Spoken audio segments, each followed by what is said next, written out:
Doomsday Clock number 4, Geoff Johns and Gary Frank. Obviously, we didn't get one last month because we've switched to the every other month schedule. So This it is was bullshit. Not the issue. This schedule is killing me. It's Yeah. upsetting, yes, because we like This, it a this lot. was probably the thing that I was most excited for since Rebirth. Like, we started getting the hints of it and whatnot. And now it's because it's not really a delay because it's built in. I mean, this But, one was technically a delay because this one was meant to come out last month and get pushed. Yeah. But yeah, the rest of all So- just technically on schedule. And not that I'm not enjoying it, but the wins out of the sales a bit, you know? The books are, the quality hasn't changed. It's just the extra weight feels so much more. So it's like you're overhyping it a bit more because you're waiting for it. Yeah, I mean, I have absolutely zero disappointments about this issue, but you two I was tad disappointed, but we'll get there. I wouldn't say I'm disappointed, but I'd say it's hands down the weakest issue of the 4. Can you guess what my disappointment is? I think it's the least exciting issue because it's so focused on one thing. So it's not we're not getting a lot of like the threads from before. There's no Mime Marionette. There's no Luther. There's no like all these things. The stuff I'm really enjoying. Yeah. None of that. Instead, they make it a direct like what happened after Watchmen issue, and I'm just kind of like, I like Watchmen, but I like this other stuff. I wouldn't more. describe. I mean, it does kind of do that. I wouldn't describe it that way. This is clearly the spiritual successor to the Rorschach issue and the original Watchmen, because it is kind of neat how the last issue ended with him going to Arkham, and just like the original Watchmen, the following issue after Kovacs got arrested is like the issue focused on him with a psychiatrist in the prison. This is what this issue is. It's this Rorschach's version of that. It is. I think the problem is I don't know if I needed it yet. Like I don't know if I needed this extent of an issue for this Rorschach. Yeah, I mean that's just kind of up to. I would have loved an extra issue of him interacting with the people of Arkham first. You know, like they tease about Tweedledee and Tweedledum, and the zebra face guy. I don't know his name. Let's call him Zebrahead from henceforth. And then they tease Harvey Dent. So it would have been cool to see this guy from a really twisted world react to Arkham, but for a couple issues, and then get what was in his head, why he's so messed up and whatnot. Yeah, I mean, instead we go this route. I would agree it's the least exciting one so far, but I wouldn't necessarily say I'm disappointed in any way. Like, I still think it was solid. I still think it did everything it wanted to do. I was still excited as I was reading it. The ending, of course, left me with a twinge of like, oh. No, it's still a good issue. Don't be wrong. Mm-hmm. I just think it feels weaker than the other 3 because the other 3 all give me really exciting things all constantly all the way through all the issues. Oh, I'm like, sure, yeah. What's this? What's this? Mm-hmm. Whereas this one, I'm like, okay, this is solid storytelling. Yeah, this is the story of how he, of course, turns out to be Mal's son, the psychiatrist from the original, which basically was the best guess anyone had because it was the only thing that made any sense. I'm sure we discussed that as one of the options. In Unless it was someone that we'd never met before, it had to be. Which honestly, I was leaning more towards. I feel like okay, so it's the one possible connection to a character from the first book that it could have been. Yeah. So I don't know if we need to do that, but hey, I do like it in a sense though because we find out that afterwards, like when we'll talk about Mothman in a bit, but when he gets the box of stuff back and he starts reading through his dad's journals of like talking to Rorschach, and I'm like, okay, right, so I see how this kind of leads to him taking on this and kind of becoming Rorschach himself. I'm like, okay, right, so that's kind of the through line. So that works well enough, and we kind of find out that everyone who was sort of on the outskirts of the New York disaster kind of. They survived, but they went insane. Like this, like the sight of this and like going through it was just so brutal. Yeah, it's this form of PTSD, and they start blaming it on the alien squid. But we all know that the squid wasn't alien, right? It was a creation of Veet. Right. So, so it broke all their psyches that this happened, and Veet, who tried to make everybody unify around this, did the opposite. We do know though that the squid did have some psychic properties, so that might have actually enhanced the effect. Yeah. Yeah, but it wasn't like an alien invasion like they were chalking it up to. Like, no. That's what but I think what we're saying though is that's why they've went crazy. It's not just PTSD from seeing the explosion or whatever. It's more from like the effects of this combined the with psychic blowout sort Right. of thing that kind of they couldn't handle it. Yeah, think of it as a psychic shockwave, I guess. Right. Yeah. And it really affected him because he was, at ground zero. And it's almost because of that, seeing his parents. His parents did die, right? That's Yeah, what we yeah, saw. they're Yeah. dead. They're dead or undead. Yeah, they were there. And the combination of that and then trying to heal from it in this really broken world while reading Rorschach's journals. Probably not the best recipe for a healthy mind. Just to clarify, it's his dad's journals, not Rorschach's journals. Well, yeah, but it's all based off Rorschach, right? Oh yeah, I'm just before someone correction in the comments, so I'm just Gotcha. making clear word. Yeah. So no, so we get all this stuff. He befriends Mothman, this the guy who used to be a Minuteman, and he essentially trains him. And we see that he keeps escaping because he makes like his moth wings out of bed sheets and like bed springs.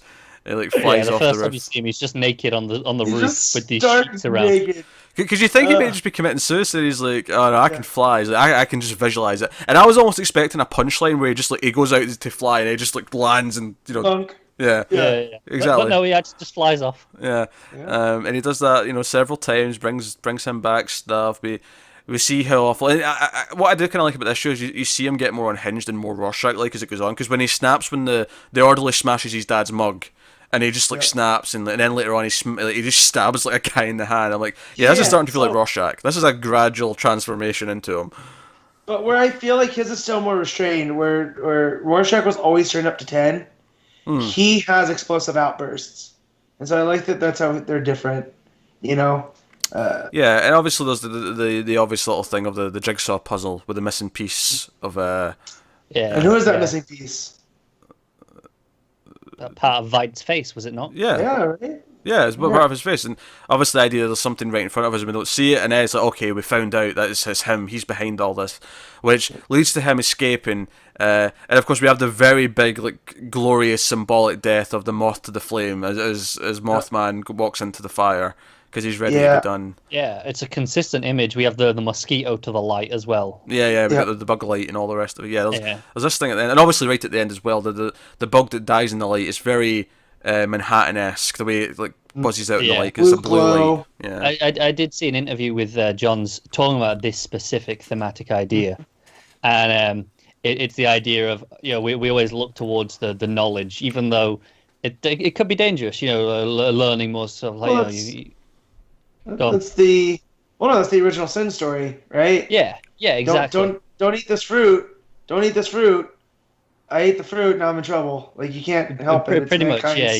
You know things, and therefore, okay, now there can be problems. Yeah, because even Adrian, like when he goes to murder Adrian, he tracks him all the way to the Arctic or whatever, and he finds him, and he comes in, and he's about to kill him, and it's right. And I think we realise it because it says the public knowledge of him being behind this is actually the same year. It's 1992. That's where we started this story. So everything's happened in a condensed amount of time.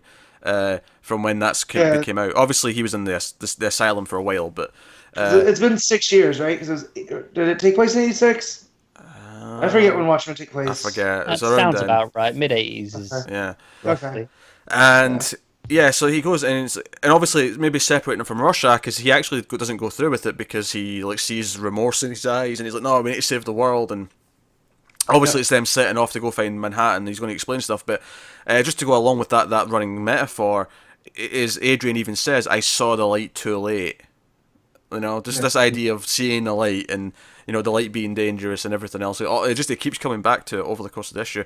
And even the idea for Rorschach here, this new Rorschach, is the idea that he's taught that he should see what he wants to see. And over the course of the issue, he sees... he starts to see Rorschach. He starts to see what he wants to see for his own vengeance, for his own mission, for his own delusion. It goes from seeing his parents' corpses in the Rorschach test to, his new vision, and that was going after Veidt. So yeah, I like that. I also like what it did with Frank and the Rorschach, where it was a close up on the mask, and then it becomes the ice. It's very. Yeah, it was nice. Yeah, that was really cool. And obviously, I do, because one of the things I was thinking about early on in the issue was like, obviously I like the Batman put him in Arkham, but I'm like, would he really just leave and never think about him again?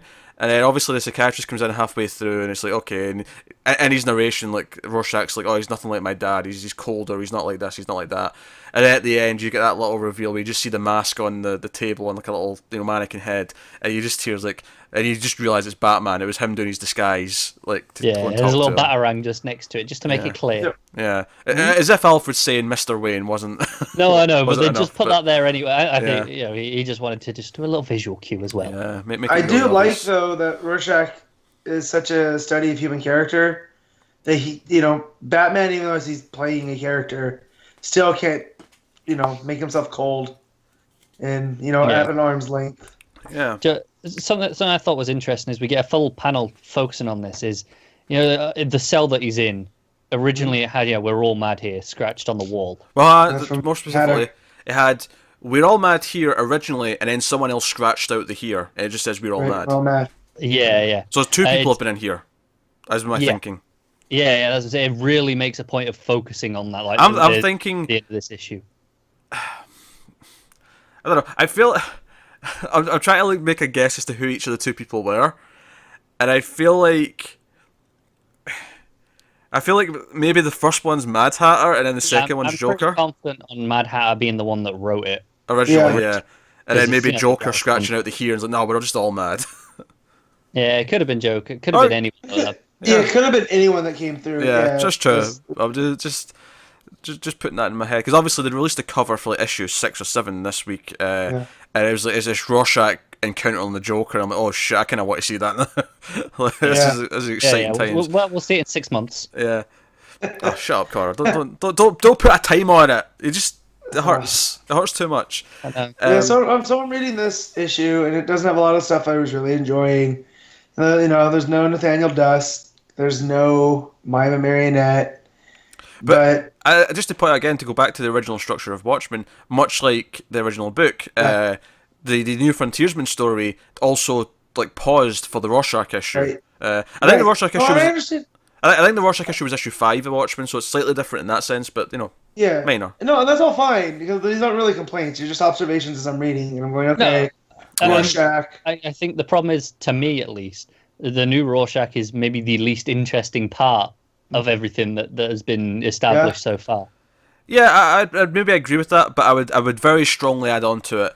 Least interesting does not mean not interesting, I guess is what I'd add on. No, That's again, fair. I'm not upset with what I read. I'm fine with it. But as I'm going, where's my hooks? Like this Rorschach stuff, it's fine. And then because as he's in there, they don't know his name. He's John Doe, and they put him across from Jane Doe. And Because we see them open- walking past various doors, and we see like one's like Croc and one's whoever, and One's various, Dan. and there's a Jane Yeah. Doe who's like across And from then- him. Yeah. Jane Doe, and then she talks. In fact, can I just say that some of those panels of them going past the doors reminded me a lot of the Killing Joke, just a little bit. Definitely. And that can't be an accident. But nothing in this book's an accident. No, absolutely not. No. But Everything's- I think that's why I am slightly disappointed in the issue, in the sense that everything in it is, it's good. But when I'm waiting, 2 months an issue, and I've got an entire issue on the one thing that I was the least interested in, it's kind of like, damn it, now I've got to wait 2 more months to get the stuff I do want. See, these are all valid thoughts to have, but I think I want to err on the side of playing devil's advocate here for a couple of reasons. One, first of all, the chances of this happening again are slim now that we've done it. Yeah. Two, this is only an issue right now. In a year's time or whatever, when this is a trade and this is a collection, I don't think anyone's going to complain about this issue. I think this is just because you're waiting between issues, and this is just the one you got this time. That's fair, but I think we always typically mention that. We mention all the time with books like Deathstroke how month to month we struggle sometimes, but when when you're reading that in a trade, it's going to be fine. Well, I think the difference is that Deathstroke's not disappointing because we're waiting between issues. It's just more confusing because it's more complex to read. Yeah. A lot more plot, even more than this. Yeah. Just saying something. Yeah. Yeah. Whereas this is just I wanted all the other elements that I like, and then I didn't get them this month. Yeah. So this Moth guy, right? I'm trying to find his DC. Well, that's comic. nice the Jane Doe story, Matt. Well, no, I know, but I'm We going just set that through it. up.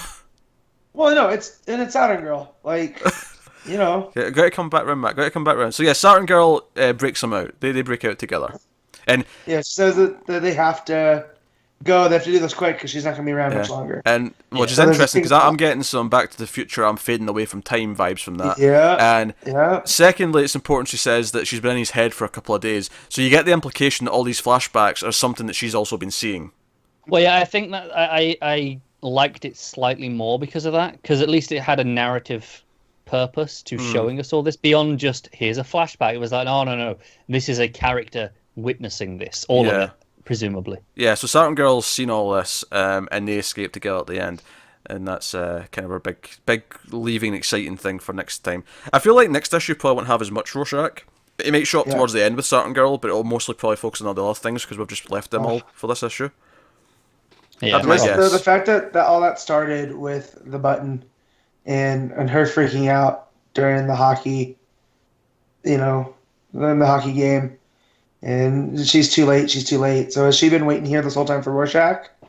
Or is this her realizing now this is the person she can use to fix all this? Yeah, I'd maybe. I mean, it could go either way if they want to reveal whatever, but I would guess right now she was waiting for just someone who could be useful, rather than specifically Rorschach. Yeah, I Right. think that the fact that she had to root around in his head and figure out who he was Yeah. tells me that it's the latter. That okay, she didn't know going in who this was. It's like okay, I see what I got here. This will work. I just want to know how the Legion factors into this. That's all. That's my main question going forward now. Like, is it like Pete just said, it's Back to the Future, and because of Manhattan's meddling, they don't exist. So she, came back and, stuff happened. I've been saying since the start of this that we're probably going to get that big page in the final issue, like the end of Blackest Night with the Brightest Day, everyone coming back to life. I feel like the Legion will be in that page. Like With the JSA. We're going to think they're Yeah. vanished. We're going to think they're gone at some point in the story, and Matt's going to be depressed because it's going to be telling us, no, the Legion have been erased from time. They don't exist anymore. And then we're Well, going to they've get done that that with all my other favorites, so where all that's going. I'm just trying to think again, bring it back around to Mothman and who he represents in the DC continuity. So they all kind of have a parallel, yeah. Yeah. parallel. He's kind of an inventor because we see that he's built his moth suit and he committed himself. You get that from the letters. It kind of reminds me of maybe like Ted Cord. Yeah, I'm thinking. But that was kind of Night Owl. It was, yeah. But I mean, that's a big part is the legacy, right? And the inheritance. So. It's Well, I was thinking someone like Blue Jay too, like one of these smaller members from the JSA that had a not a big impact, but he had a huge impact on Rorschach, which I liked because it almost felt like why he couldn't leave the what is it? It's not really an asylum. The I don't hospital. want to call it a madhouse. Yeah, the mental hospital. Yeah. Was he felt like he was never fixed. Like this, whatever was driving him to help fight crime, he was never going to get cured of. Because you find out through the letters with his sister about him being there, and it almost seems like he could leave, but he doesn't want to. So what's going on there? Was it post V? Because it seems like he had been there since at least the 70s or 60s, right? Because that's when the letter started. So like, what had happened in between then and there, and then afterwards, he just wanted to stay. Besides the Moth of the Flame allegory and all that, what was going on with his head? Maybe more directly, I guess there is one kind of hero we know is in an old folks' home right now who's been kind of sticking around there for a while. I don't know if it in any way maybe correlates to Johnny Thunder in some way, but we know that's a thing. We know he's there. So it's interesting. But no, I really enjoyed that his part of the story, and then the back matter, dealing with all that and picking through. Yeah, I like the Mothman stuff as well. I think it's because it felt like this kind of weird, sweet thing in a maze of like madness, where even though he's kind of crazy, even though Rorschach's kind of crazy, he's still like teaching him proper things, and it's a shimmer of hope somewhere in the middle of all that, even if it's kind of misguided in a lot of ways. Just something I thought I noticed when I was rereading. This isn't actually just to do with any of the issues in particular, but just a nice little small thing I noticed is the way it has the page numbers in the corners is very, of the time. Oh, sure, yeah. I haven't even thought about that, because I noticed it in the first issue, and I've just, it's been there since. Right. It has, but I don't think we ever mentioned it, unless you guys mentioned it without me. But well, you missed 2 issues, so we might exactly, have so it's quite possible. I just Yeah. thought, oh, okay, that was a nice little touch, and Dude, we haven't gotten the Fearful Symmetry issue yet, right? This has been done. Yeah, no. no. I look forward to that now. So now we got the solo Rorschach thing. So I look forward to John's doing his symmetrical. Yeah, after this, we're kind of expecting some other correlating issues that kind of match up with yeah. what was in the original book. And the other thing that I caught when I was rereading through was when they first talked about the Superman theory. They mentioned Rex Mason and Kirk Langstrom. Yeah, because obviously at the time there were no real plans for, but now, okay, we got Terrifics. We know where Langstrom's ending up now. Yeah, just like Dark. It feels like, okay, so they're gonna head in that direction, right? They're gonna start hinting towards those things. Yeah, and they know they've got X amount of time before Doomsday Clock's done, and that's when it catches up with the universe, or the universe catches up with it, I should say. So maybe they'll have some seeds in there, knowing what's coming.